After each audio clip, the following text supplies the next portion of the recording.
Welcome back, everyone, to our Monday interview show where I'm so excited to have the amazing Dr. Neal Bernard back, who has a new book out called The Power Foods Diet, the breakthrough plan that traps, tames, and burns calories for easy and permanent weight loss. Dr. Bernard has been on here before. He's an amazing New York Times bestseller. He is the founder and president of the Physicians Committee for Responsible Medicine. He has also authored more than 100 scientific publications and 20 books for medical and lay readers. And he is the editor in chief of the Nutrition Guide for Clinicians. Needless to say, Dr. Bernard knows what he is talking about. And I have loved all of his books, including this one. So, Dr. Bernard, thank you so much for being back here with us today. Well, it's great to be with you. Thank you so much. And it's amazing how you've written so much, you've studied so much, Dr. Bernard, and now you're continuing to find these new interesting angles around nutrition, things that people really need. This book is different than your other books, I have to say. I mean, they're all different, but this one goes in some really interesting directions, which we'll talk about in just a moment. But it's amazing to see this creativity constantly coming from you, doctor, in this medical realm, just these new perspectives of foods and nutrition. It's amazing. Well, thank you for saying that. In this case, it's arising out of need. There are so many people who really want to lose some weight. And Yeah. sometimes it's because of an important health issue, and they know they're going to be healthier and feel better if they can. But up until recently, the whole idea was, well, I've just got to eat tiny portions, or I've got to avoid carbohydrates. And those things just don't work very well over the long run, and people don't feel good with them, and understandably so. And what we've discovered is something really cool, that certain foods help you, that if you eat more of these foods, you'll lose more weight. By that, I mean they tame your appetite or they increase your ability to burn calories. So bring the foods in, and man, it makes it so much easier. So important because you've done so much research and you've conducted research, you're studying research. There's a lot that's cited in your book because there's a lot of people out there on social media and just in the ether putting out information that can not only be wrong, but it can actually be quite harmful. As you know, doctor, there's a lot of diets out there saying don't eat carbs, eat only fat, or the carnivore diet, don't eat any vegetables at all. And so there's a lot of confusion and a lot of it can be quite dangerous. That's true. But it's been pretty clear, I'd say 10 or maybe 20 years, that the more the diet is derived from plant foods, the healthier people get. Their cholesterol levels come down, the risk of diabetes, risk of cancer comes down, but weight is lower too, in a healthier range. And we've known that for a long time. But what's striking is that not all foods are created equal. So if a person is favoring plant foods, good. But there are certain foods that really stand out, and I call them power foods. And Mm, they're power foods because they actually do rev up your calorie burning speed so that you're burning calories more like you did when you were 12 years old. Or they help control your appetite. So instead of overeating and never feeling like you're quite satisfied, these foods will help just kind of turn that off. And there are some foods that will trap calories in your digestive tract and carry those calories out with the waste, so you never absorb those calories at all. And your average person has no idea of any of this. So I mm. thought, let's make the information available, but more importantly, let's turn it into food. Let's turn it into everything from appetizers to main dishes to sides and desserts and Oh, everything. And so that's been really fun. the recipes in here are absolutely amazing and colorful and beautiful. And thank you for pointing that out because it's not just, weight loss doesn't have to be this onerous sort of struggle. It can actually be delicious and easy. So, one of the things that stood out to me, you talk about this idea that certain foods escort out the calories or we're not absorbing the calories as much. But how does that play in with nutrient absorption, doctor? If we're not absorbing the calories as much, one might say, are we getting the same nutrient density from the foods then? Yeah, you'll get your nutrient density is not a problem. But where this research came in, I think the best study on this was done in 2017 at Tufts University in Boston. It was really a terrific research center. And they brought in individuals, and half of them were asked to eat white bread, Mm, where the fiber's been all taken out, and white rice. And the other half had whole grain bread, brown rice, where the fiber is still intact. And for 6 weeks, they ate these foods. And what they discovered, actually, this is something my research team is never going to do. They took stool samples from everybody and they found unabsorbed calories in their stool samples. And it added up to the people on the high fiber diet were losing all told about 100 calories a day in that way. So it's a gentle way of just subtracting some of the calories out of the diet. And so we want to add up all three effects. The calorie trapping is one, Okay. but you also have the appetite taming effect where you're satisfied with maybe 200 or 300 calories less than you would have eaten before. So you're just eating less. And the third thing is whatever calories you bring in, you're going to be burning more off. It's like your body's like a fine-tuned race car where you're just burning calories more. And so that's why people lose weight. Why is the body burning the calories more efficiently with these types of foods, doctor? Well, we measure this in research studies where if you were in our study, I'd bring you in and you'd sit in a chair. And then we put on a mask where you're going to feel like an astronaut. It's a mask. It goes over your mouth and your nose. And what we're doing is we're measuring how much oxygen you're taking in and how much carbon dioxide you're putting out. And with some pretty simple arithmetic, that shows how fast your body is burning up calories. And so you're sitting there, and then let's say I give you a test meal, and I can give you different test meals. I could give you a stick of butter. And what you discover is that doesn't affect your calorie burning at all. It doesn't give you any boost. And I could give you 3 pats of butter or 2 sticks of butter. I could give you any quantity you wanted, and nothing happens. But then I say, stop. Let's give you something else. A meal that has some healthy, plant-based, complex carbohydrates and fiber in it, plant-based proteins. And what you discover is that right away after the meal, your metabolism starts to rise. What I mean is your body is burning calories faster. And that's because it's taking in those nutrients. It's starting to digest them. It's starting to absorb them. It's getting into the cells and it can be used as energy. And it goes right up and it stays higher for about 3 hours or maybe a little longer, sometimes as long as 4 or 5 hours. Now, that's good. You have probably burned a couple of hundred calories that way. Mm. But if you stick with it, let's say you're going to do the same diet, plant-based diet, without a lot of grease in it, because we're not adding a lot of oil and stuff to it. You do this every day. Come back 3 months later, sit in the same chair, put on the same mask, and have the exact same test meal. Mm. And what we discover is your body is not the same. Your body is burning calories 15% higher now Wow. because you stuck with it. So the meals themselves are calorie burners, but when you keep doing it, it adjusts your body so that your muscles burn calories. Your muscles are your big calorie burners. And if you have a lot of glop in your diet, if you have a lot of oil, if you have animal products in your diet, the fat from these foods interferes with their ability to burn calories. When that's gone, they gradually recover. And so we see that 15% extra boost in your calorie burning speed. Wow. That's Yeah.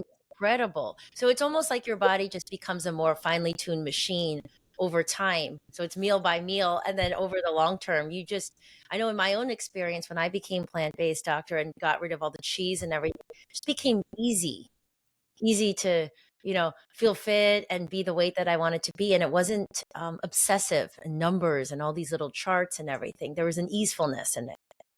I'm so glad you said that. Because for many people, they have the experience where it's getting harder and harder for them Yeah. to maintain their weight. A person might say, well, now that I'm 45 or I'm 50 or I went through menopause or Yeah. whatever, there's something going wrong in my body. And what's really happening actually is that their cells are accumulating microscopic fat particles from the foods that they ate. And so their cells are slowing down. But I don't care how old you are. I don't care if you're 40, 60, 80, or 100. If you change your diet, it will change what's happening in your cells. Wow. And when that happens, you can metabolize more like you did when you were a younger person. It has nothing to do with the calendar, it has nothing to do with the age, and it is not a moral issue or anything like that. It's just about getting out of your cells' way. Wow. So before we go into your power foods, and there were some really interesting ones in here, doctor, can we just dispel a couple quick myths? Because you said it gets harder for people. There are people that say to me all the time, and you probably hear this as well. I'm doing this, keto. I'm not eating carbs or whatever, the high fat. I'm eating all this animal protein, and I am losing weight. And then I say, well, how long have you been doing this? And you're like, oh, a few weeks. Right. So there's certain diets which may help short term, but then long term, um, it's hard for the body to sustain that and to actually grow healthier. And you wouldn't want to sustain that. If a person is on a low carbohydrate diet, if what is taking the place of carbohydrates is meat or Yeah. gravy and things like that, you wouldn't want to sustain that because over a long run, that's risky from a cardiovascular standpoint and probably risky for the brain as well. Some people argue nowadays, oh, high cholesterol isn't a bad thing. Like, some of these basic tenets of nutrition have been challenged. Yeah, the world is flat, isn't it? Which- All right. Thank you, doctor. It's true. I know we're speaking the same language here, and I see you're a colleague of Dr. Michael Greger. We had him on here a couple weeks ago too, and he was Oh, great. Dr. we were Greger is a wonderful person. yeah, we were laughing about some of the things that get circulated, but unfortunately, this is so important to have these conversations because a lot of misinformation can be taken as truth, and it can be very damaging to people's lives, their health, their energy, their families. So back to the research. And I mean, you've done so much research here, doctor. Do you enjoy doing all these studies? I mean, you've authored again more than 100 scientific publications. Do you like the process of going through and the writing and conducting the studies? Well, I guess I would say it's important. And also the credit where credit is due department. We do a lot of studies here now. We're involved in several very big studies, but there are other research teams doing really important work. And Harvard University has been doing lots and lots. And let me give them some credit because it was 2015 where the Harvard researchers found that certain foods, when you ate more of certain foods, people would lose weight. The blueberries, Yeah. strawberries, uh, blackberries, raspberries came in tops, followed by cruciferous vegetables, green leafy vegetables, melons, like watermelon and cantaloupe. All of these foods, it wasn't a question of, well, those are healthy food. If you ate more of them, you would lose more weight. And the reason I mention this is that the researchers at Harvard found the berries at the top. And you Mm. think, berry, what's in a berry? Well, the first thing you notice about a berry is its color. The color is not just there to look cute. That deep blue color is what we call anthocyanins. And anthocyanins is a whole painting box that ranges from blue to purple to reddish. And some of the reddish ones are in strawberries, the purple ones are in blueberries. And researchers in the UK said, okay, if anthocyanins and these foods are associated with losing weight, as they were in the Harvard studies, what if we actually put this to the test? And here's what they did. They brought in 2,734 identical twins. Don't try this at home. Yes, they did. How we find that many? This is in the UK twin study. Oh my. Everybody got a DEXA scan. A DEXA scan, you lie on a table, and it's a scanner that shows you where your body fat is. Is it on your thighs? Is it on your abdomen? And how much do you have? And what they found is that within each twin pair, the twin who ate the most anthocyanins had substantially less total body fat and, Wow.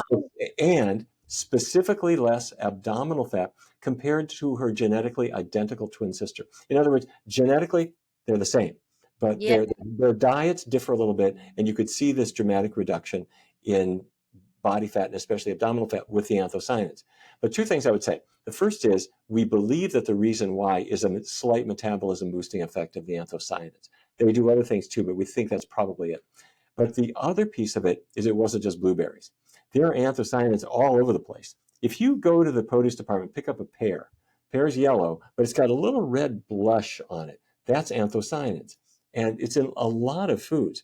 So when we bring those in, you get this weight loss effect.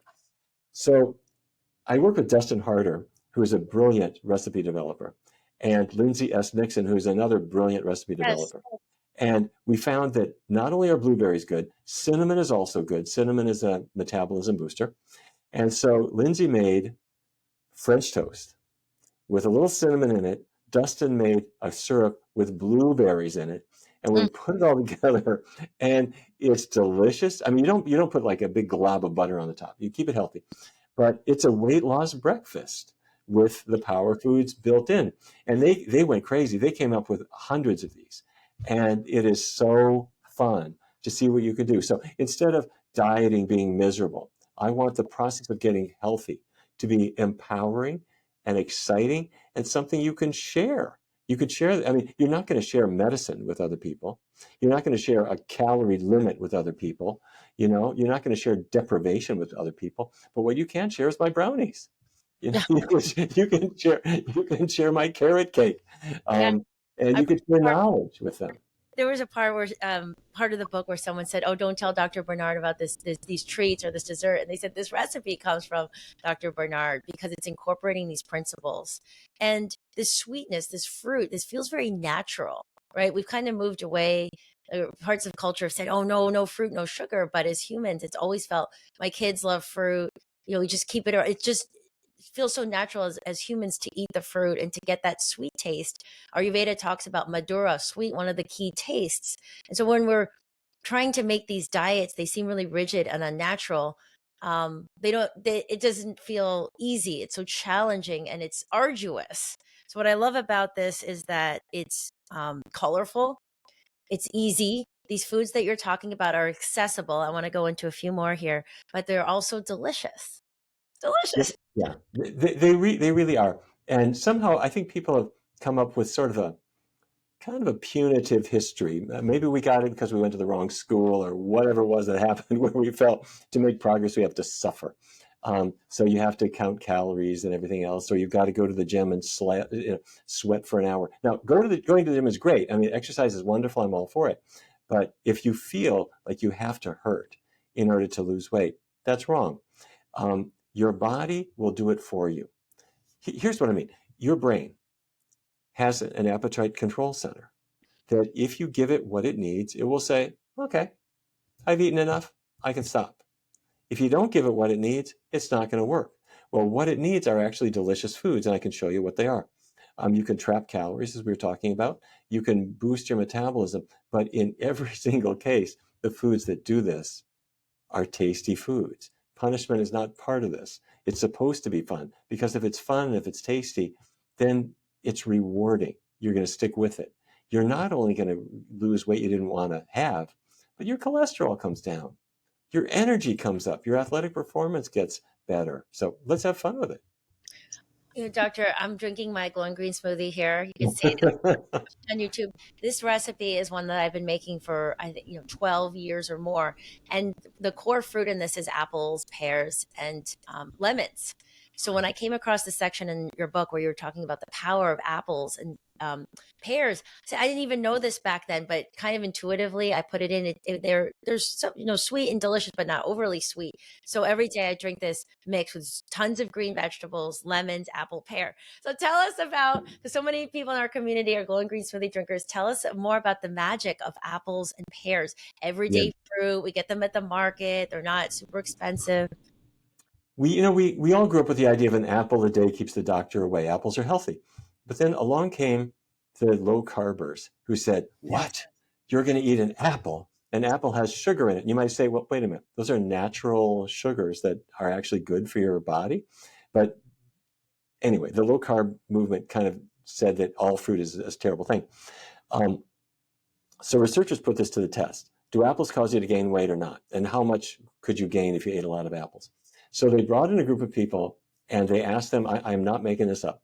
They asked them to eat 3 apples today and again tomorrow and again the next day, day after day. I mean, I don't know how many people are going to eat 3 apples on any given day, but the research participants had to do it every day after day after day after day. And then they put everybody on the scale. They ate all these extra apples. How much weight do you think they gained? How They much? didn't, they didn't gain any weight at all. They lose weight. And the reason you lose weight is because an apple is nourishing and filling. It has fiber. It's got a lot of water in it. And you feel good with it. Now, you might binge, not you, but a person might binge on cookies. You could get a bag of some fudge cookies or some Oreos or whatever. And, people might say, oh, if I had them, I'd eat 15 of them. I couldn't control myself. But did you ever eat 15 apples? No, you eat an apple or maybe two because it naturally says we're done. It's a natural appetite controller. I watch my 7-year-old who loves apples, and we get some of the smaller ones. And sometimes he will have 3 in a row, but I never worry. He has his own natural sense of it, and he Right. eats. He feels great. Children, if you watch their natural eating habits, when you put really healthy food around, they will want to eat more of those. He'll snosh on carrots, celery, and he's not thinking about it. Perfectly fine. We're not cats and dogs. We're not natural carnivores. Our cousins are all the great apes, whether we would like to, to remember this or not. Our closest biological relatives are Yes, chimpanzees, gorillas, bonobos, orangutans. And if you look at chimpanzees, they will find a tree filled with fruit and they love it. They're happy with it. They yeah. eat they eat lots of fruit, and they are never eating ice cream. They are never eating cheese. They're never eating meat, and they are not counting calories. And they're in sync with their environment. Do you think sometimes, doctor, people are overcomplicating some of the, again, back to basics and the research shows? So, for instance, a lot of people are wearing those expensive blood glucose monitors and, those patches and saying, well, an apple may be good for me or you, but it's not good for, certain timings and things. Do you think we need to be, pay attention to those things or aware? Because it starts to get really confusing when you listen to what's out there and everything's so personalized and different for each person. What do you think about that? I think a glucose monitor is a good thing for a person who has diabetes and is having to regulate their medication use. Okay, Period. that's it. Got it. Because I know, because it's like, I don't know. For me, it used to feel really complex when I was, counting calories and I had these little charts. And then it just became really simple. And my recipes became really simple and it was more about colors and fresh. And everything just worked out. I know our mutual friend T. Colin Campbell says something like when you're eating natural foods, your body does the math for you. Your body has homeostatic processes. That means balance processes. And so, for example, your body knows when to breathe. You're asleep. You're not concentrating at all. You're not writing anything down. You don't have a CGM monitor for oxygenation, but your brain knows to inhale. It takes in oxygen. And, Yes. and you're not measuring what is the ratio of nitrogen to oxygen in the air that you're breathing? What's my blood CO2 level? Your brain takes care of that automatically, whether you're conscious or unconscious. Same with hydration. Your body knows it monitors your hydration status. And if you are low in hydration, your body will make you thirsty and you're going to drink something. So in a normal world, all these things happen naturally. And that's also true for monitoring your blood sugar and your nutrient intake. So homeostasis would take care of that. And so Mhm. people unfortunately have gotten a little crazy with it. I agree. And so when you're talking about, again, there's so much information here about how it really works. If someone's transitioning from a different diet, let's say a heavier diet with a lot of eggs and a lot of dairy, and they're used to feeling full, and then they switch to the power foods diet, will some people experience a little transition and feeling full from fiber and these different mechanisms because they're coming back towards homeostasis? Or have you seen in your experience, doctor, it's a more like I would say a quick switch, but the transition is more seamless. People do really well with it, but it's important for a person to understand why I want to do it and what are the benefits that I'm looking Yeah. for. A person would want to do it because you're giving the body what it needs in order to regulate the body weight automatically without your thinking about it, without your counting and weighing and worrying about portion sizes. So that's a gift. And another reason you're doing it is because you don't want to be slimmer alone. You want to be healthier too. So if you want to have better athletic endeavor, or you want to reduce the likelihood of cognitive problems later in life, or you want to get your cholesterol and blood pressure down, or if your digestive tract has kind of got a mind of its own and you want to get that fixed up, those are all things that come along with being on the foods that love you back. And secondly, it's apart from the benefits, it's important to visualize what you're going to be eating. So let's say for breakfast, you might decide you want to have my overnight oats, or you might want to have French toast. Yes, you can have French toast. And people think, oh, I can't because it's got carbs. Just try it. Yes, you can have those again. And I've got pancakes and a lot of other foods that you might have thought you could never have again. Or for lunch, you'll have chili. Now, it's not going to be a meaty, greasy chili. It'll be my Southwest chili. It's delicious. Mm. Yeah, oh, it is. And for all the people who said, "Oh, I can't have pasta anymore," I went to Italy and I felt guilty about even looking at pasta. Good grief! You can have pasta again, and it's got to be covered with the right kinds of sauce. And when it comes to dessert, have my carrot cake, have my, they're called black and blue brownies because they have yes, they have a little bit of black bean in there and a Mm. little bit of blueberries. And in the cooking process, it just becomes this chewy, tasty thing.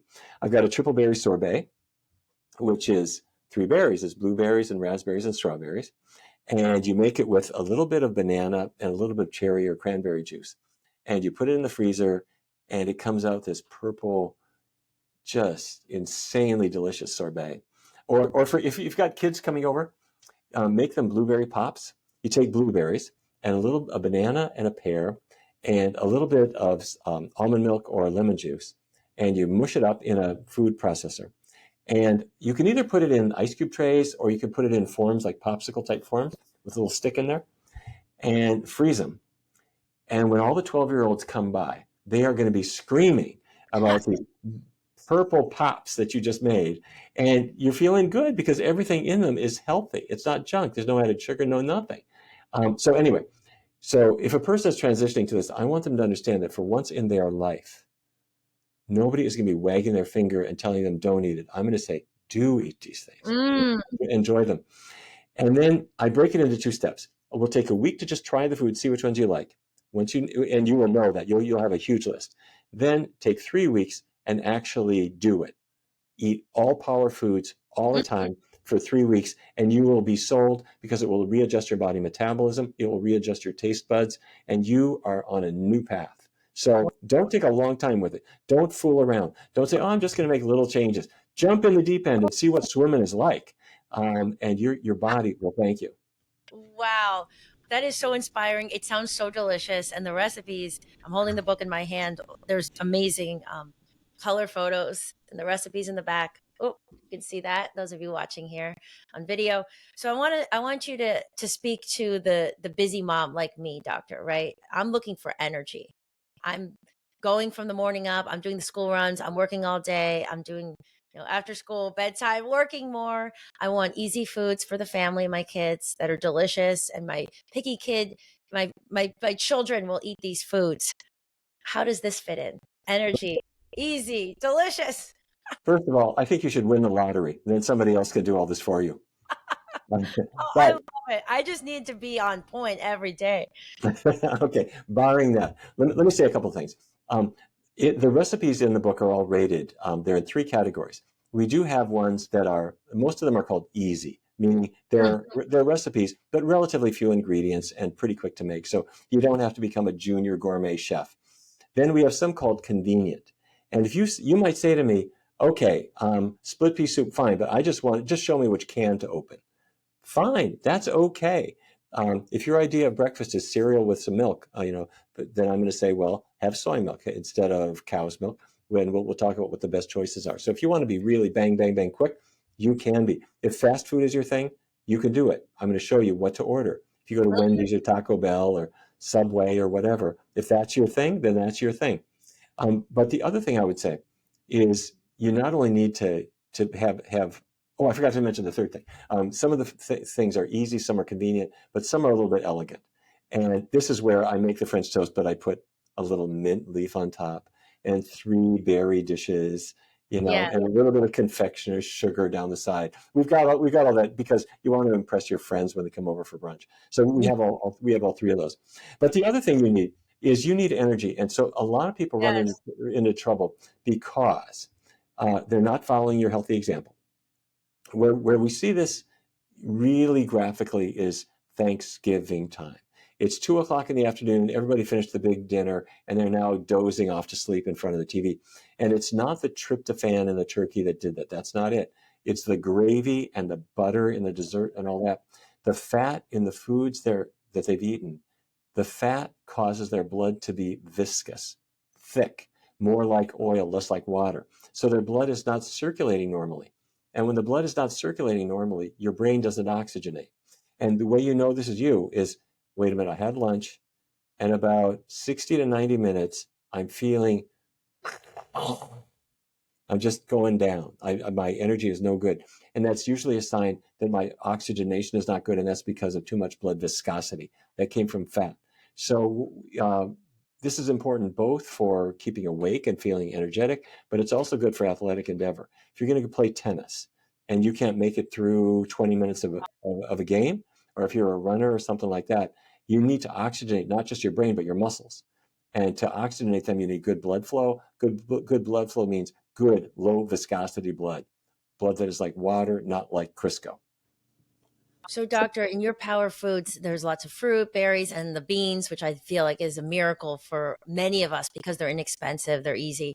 But there isn't, and you talk about reducing oil, but where does fat play in the healthy diet at all? Let's say avocados, seeds, nuts, because we do need some fat, but as you point out, we don't want to overdo the fat. So, how do we keep that balance of some fat, but not too much? Okay, well, there's natural fat in foods that you can eat anyway. Let's say you take a sprig of broccoli. No fat in it, right? Wait a minute. Send it to a laboratory, and they'll say, actually, that broccoli is about 7% fat as a percentage of its calories. Okay. Beans about 4% fat. So you're not going to be fat deficient. Fat is in all these things. And if you are a slim, healthy person who doesn't have diabetes and you have no hormonal issues, like you don't have bad menstrual cramps or menopausal symptoms, that cancer is not on your radar right now, um, you might be able to get away with more oily foods than somebody else. But if you're trying to lose weight, if you're trying to get your cholesterol down, if you're trying to be healthy, if you're trying to tackle hormonal issues, like I mentioned, this is a time to keep not only added oils out, but even the things like the nuts and seeds. You really want to keep those to a bare minimum. And this is not the time for a guacamole fest, I'm sorry to say. So I know I sound like a real killjoy with that, but that's just the way it is. When we're looking at people who are trying to lose weight, and if they get stuck, we always track what they're eating, and you will find nuts, nut butters, avocados, or added oils. Those are usually the reason. Oh, okay. So we want to reduce those, even like health chia seeds and things. Oh, Get- I mean, sure, chia seeds are something like that is okay because the amounts are trivial. I Yes. wouldn't worry about that. Where people really run into trouble is they just got this bottle of extra virgin olive oil directly from Tuscany. Yes. They take that thing and they go glug glug glug glug glug, and they take a big glob of bread and they use it like a sponge, and in it goes, and they're just absorbing a couple hundred calories, within a couple of minutes. So you got to be careful with those things. Well, it's again, it goes back to misunderstanding. A lot of people doing that, doctors say, oh, the Mediterranean diet, all the olive oil, that's why it's so healthy, instead of seeing the bigger picture about the vegetables and the fiber. Oh, well, we've put this to the test. Now, the Mediterranean diet is better than what a lot of people are eating naturally. I mean, it says less meat, less dairy, less Yeah. egg, but it's permissive. It says have them. It says instead of butter, have olive oil. Okay, that's better. But it's not as good as totally plant foods. And the reason I can tell you that is we brought in 62 people. They all wanted to lose weight. And we asked all of them to do either Mediterranean or vegan for 16 weeks and then switch to do the other diet. So everybody did both diets. Wow. And what we found on the Mediterranean diet, they do not lose weight. Wow. On the vegan diet, they lose weight like crazy. And the worst of it was when people went vegan first and they really got into it. It was a low-fat vegan diet. They were losing weight really, really, really well. And at 16 weeks, we said, for science, you're going to now do the Mediterranean. He said, okay, I'll give it a try. But they noticed, they had to bring chicken into their diet, some fish, some oil, and they started regaining the weight they had lost. And they became furious, because they didn't want the Mediterranean diet, because the Mediterranean diet just does not support weight loss. So Wow. the reason, now, don't get me wrong, you can live in a Mediterranean country and eat their cuisine in the best possible way. Chickpeas and vegetables and fruits and healthy breads. Where Yes. they run into trouble is by adding the animal products and having oil all over it. If you leave those parts out, the Mediterranean cuisine is great. Got it. Now, what would you say, doctor, this craze sweeping the country? I've had many people ask me about Ozempic, right? And someone saying, well, this sounds great, what Dr. Bernard's talking about. I could just take this medication and lose the weight. You can take the medication and you will lose some weight, but a typical scenario is the following. First of all, the doctors start the medication way prematurely. They'll say, we'll start it for you if you have a BMI over 30 or over 27 with a cardiovascular risk factor. That's what they'll always say. Provided you tried a diet and you couldn't do it. Mm. Well, every diet people tried they couldn't do because it's a rotten diet, you know? Yeah. So they shouldn't do that. They should say, wait, let's first do a low-fat vegan diet and give you some support, and you aren't going to want the Ozempic or Wegovy. But let's say a person starts.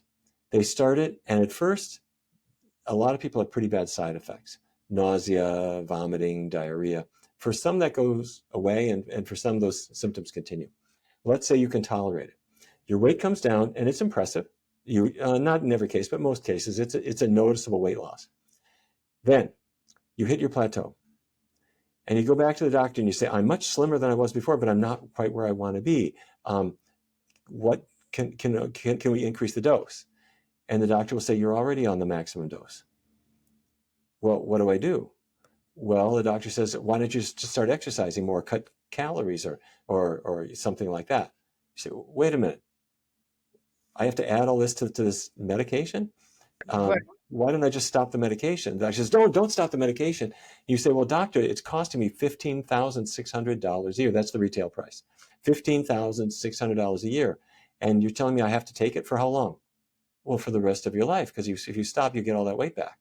You think, what kind of medication is this? It's like paying protection money, because when you stop, it's not helping you anymore. But when you stop taking it, all that weight comes back. Oh, Stop this. Stop this.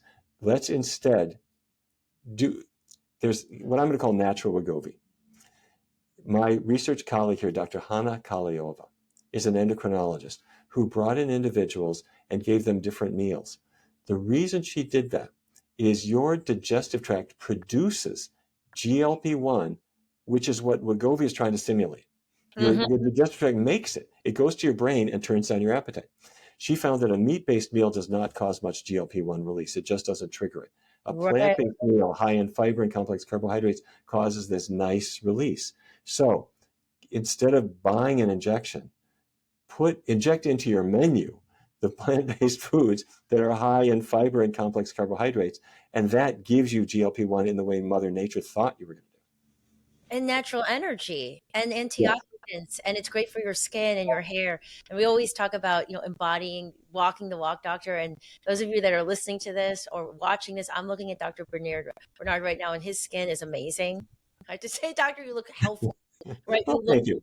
You look nourished, but you also, you're this embodiment of it, versus some people can be quite skinny, or they're taking these medications, but they don't necessarily have the energy or the vitality. And it's like, what are we doing here? Are we just chasing this number on the scale? Or do we want to really be healthy? Do we want to have the energy to play with our kids and our work, and create our dreams and everything that we want in life? It's here to support us. That's one of the concerns I have, is that when people take these medications, they're never really learning about how to use foods in a healthful way. It's Yeah. just puts a lid on your appetite. So a person might say, well, I get full so easy, and I want to make sure I get enough protein. So I'll emphasize, I'll have my meat portion, but I'll skip everything else. And it can really be doing more harm than good over the long run. Now, don't get me wrong. Losing weight is a good thing. And for some people, you'll say, okay, because the drug caused them to lose weight, maybe their risk of a heart attack is going down. What I would prefer to do is to achieve the weight loss in a way that's really health supporting. Well, I love when science intersects with nature in this powerful way, and everything that you're talking about is natural. Eating these natural foods. I could pick your brain all day, doctor. But a couple before we sign off here, I want to say I love that you talked about ginger. Really inexpensive, really easy for a lot of people as a wonderful weight loss food. We can add it to different dishes. We can make ginger tea. Can you touch on ginger for just a moment? Yeah, scientists are not very creative people. And so when they discover compounds, ginger has a compound in it that does seem to be a metabolism booster. And they didn't know what to call it, so they named it gingerol. Isn't that sad? There's in cinnamon, there's an aldehyde chemical which they called cinnamaldehyde. Oh So my goodness. yeah, they did. Researchers wear bow ties. What can you say? They don't really think very creatively. So anyway, but the thing about ginger, it's also kind of a distant cousin of the capsaicin group, which is in a hot pepper. And if you ever were at the Mexican restaurant and they put just a few too many jalapenos in your burrito, and you find yourself thinking, "Oh my God," you're kind of sweating a little bit. The capsaicins actually trigger a little bit of what we call thermogenesis, Oh, meaning your body's just burning up calories. And ginger is a cousin of that. You know, have you ever had a little bit of ginger? It tastes nice. If you do it too much, it's almost like sharp. Um, and that it's a medicine basically that nature put in this amazing goofy looking root. Amazing. So one more quick thing, doctor, for the plant-based eaters in our community that are, interested in plant-based eating for different reasons, but let's say they are eating a lot of the impossible burgers or some of the more processed foods.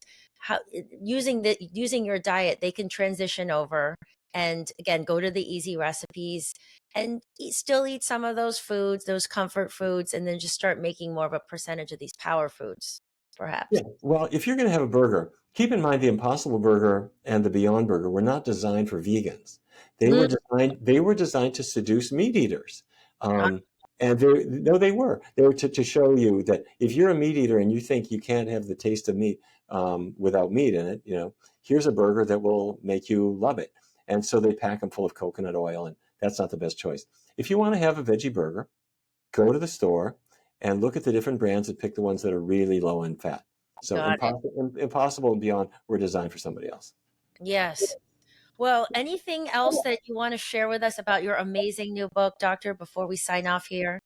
Well, the Power Foods diet was designed really for two things. One is for all those people who've been struggling to lose weight. I'm hoping that you'll find this to be a really fun way to do it in a way that's more effective than others, but fun. But the most important thing of all is that when people have tried this, I hope that they will share what they have learned with others because Mm, we all know people who are struggling. And you know, the next generation of kids who are growing up, kids are going to sometimes gain too much weight before they get their high school diploma. Some of mm. them are at risk for diabetes and high blood pressure. And the risks that kids run nowadays with fast foods and convenience foods and so forth are huge. But we've got the answer in our hands. And it's with a little bit of love and a little bit of healthy foods. So make my brownies, make extra, share them around with everybody, make a little bit extra chili, give some containers to the other people at work, and you never know. Somebody's gonna ask you for the recipe, loan them the book, and you might change their life. You know what, Dr. Bernard, you mentioned your chili twice. I will make it tonight for dinner and I will Okay. post about it and I will share it. And I am so excited. So once again, everyone, please get Dr. Bernard's new book. It will blow your mind. It's amazing. There's brand new research in here that I had never heard of, the Power Foods Diet. And I read a lot of nutrition books. Dr. Bernard is the real deal. He's doing the research. He knows his stuff. He's written so many books already, but this one is, I have to say, one of my favorites, doctor. All the colors and the beautiful recipes. I mean, come on, who doesn't want to make these pancakes in the fresh? Yeah. Well, hats off to Dustin Harder and Lindsay Nixon, who work with. They do the recipes. My job is to be the science guy, to show how it works and to show which foods are which. But they are really responsible for all those beautiful tastes that you see in the pictures. And this is how we put it into practice. We eat every day, we make these choices, and we eat the power foods. So thank you once again so much, Dr. Bernard. Tell us where we can get the book and also where we can get more information about your work and the amazing Physicians Committee for Responsible Medicine. Oh, well, thank you. The Power Foods Diet is now on Amazon and everywhere else that books are sold online. Or if there is a surviving bookstore that's still opening its door near you, please share your business with them. And for more about us at the Physicians Committee for Responsible Medicine, you'll see us at pcrm.org. And we also have a clinic, which we see people by telehealth and in person. It's Mm, barnardmedical.org. amazing. I'm so glad you're doing the telehealth. Mhm. Thank you so much, Doctor, for your incredible wisdom, your incredible work in the world, and congratulations on an amazing book. Okay. Well, thank you. And beauties, thank you so much for tuning in here. Remember to check out the show notes at mysaluna.com. We will link directly to Dr. Barnard's book and his sites. We'll be back here Thursday, as always, for our next Q&A show. Till then, take great care and lots of love.